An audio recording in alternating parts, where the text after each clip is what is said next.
আমাদের ওই পাশের বাড়ির ছেলেটা না ওর মাকে বার্থডেতে সোনার জিনিস গিফট করেছে। আমাদের আর কে আছে যে আমাকে সোনার জিনিস গিফট করবে?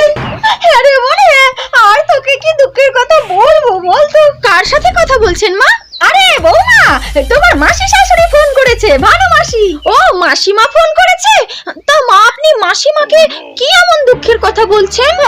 কি আর বলবো দুঃখের কথা, ওই পাশের বাড়ির ছেলেটা ওর মাকে কদিন আগে সোনার জিনিস গিফট করলো না, তাই বলছিলাম দিদিকে যে আমাদের তো আর কেউ নেই যে আমাকে সোনার জিনিস গিফট করবে।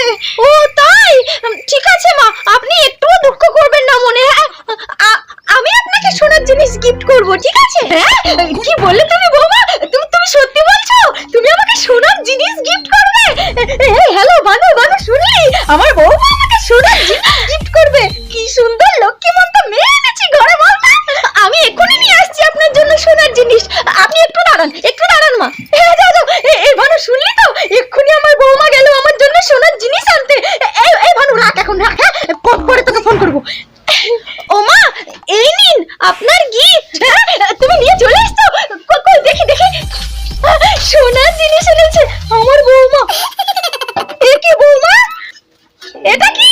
আপনিই তো বললেন মা যে আপনার সোনার জিনিস লাগবে, সেই জন্যই তো আমি আপনাকে সোনার জিনিস গিফট করলাম। এটা দিয়ে আপনি